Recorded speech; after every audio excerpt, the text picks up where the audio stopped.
Hello everyone and welcome to English Supplement. My name is Johnny and today we've got 5 more words intelligent people use.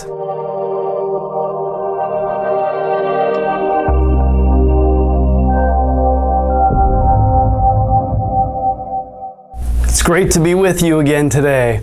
Let's start off by listing our 5 words we're going to go over.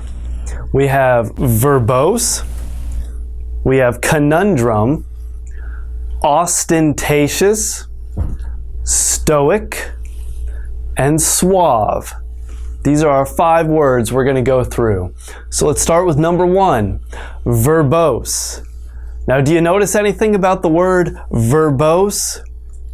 The word verb is actually in this word. And what verbose means, this is an adjective, and it means being very wordy, using more words than is needed to explain something. So if you've ever received directions, a lot of directions, it may have sounded something like, just take your first left, go down 3 miles, make another right, but make sure it's not the second right of the one on the left that was previous to your last mile that you drove. That's pretty confusing when it comes to directions, but it's very verbose. There's a lot going on there all that extra information could easily be omitted. Our next word is conundrum. And conundrum is a noun.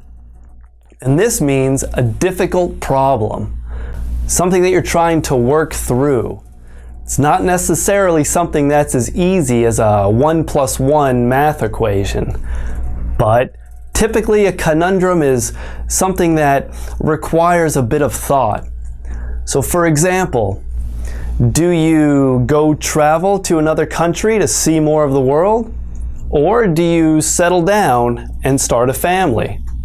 Now if you're torn between these two, it's difficult. It's a problem. They call it a conundrum. That you have a conundrum that you're trying to work through. Or maybe you don't like your job too much. And you're thinking, well, I know I don't like my job, but I have a steady paycheck each week. Do I really want to leave my job and take a chance somewhere else? What if I don't find a job? Do I stay here or do I leave? That's a conundrum. Our third word is ostentatious. Now this is another adjective, and it means designed to attract attention. So maybe rappers or athletes or anyone that dresses a bit outrageous. Get that? Outrageous, ostentatious. There's a similarity there between the words. But ostentatious is trying to attract attention from others. And this word is usually used in a negative way. So someone who is ostentatious, it's not necessarily a good thing to be ostentatious.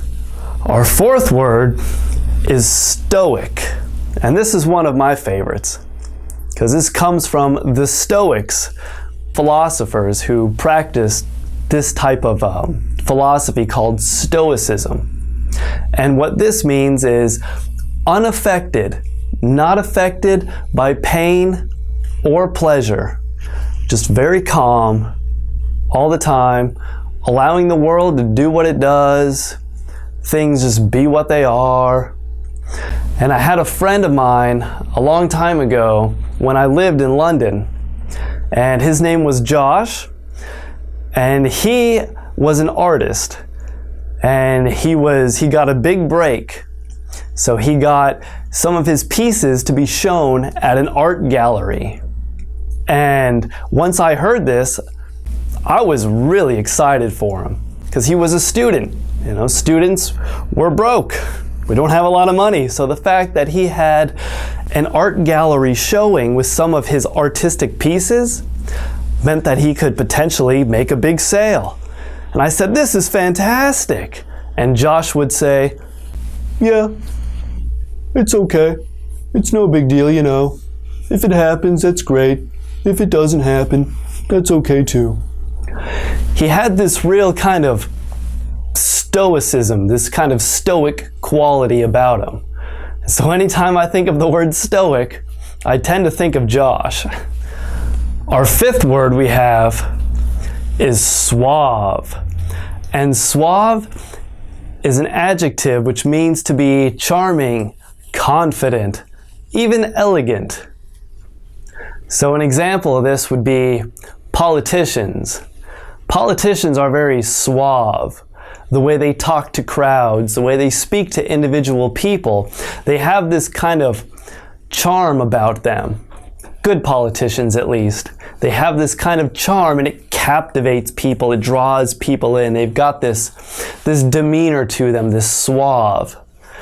So those are our 5 words for today. So to recap, we have verbose, conundrum, ostentatious, stoic, and suave. And I hope this has helped you learn a few more vocabulary words, especially those that intelligent people use. A lot of native speakers, some use them, some don't, but they're words you would see on a GRE, a graduate record exam, perhaps an English test to test what kind of vocabulary you're used to. And if this video has helped you, please remember to like and subscribe. And as always, you guys have a fantastic day, and we'll see you next time.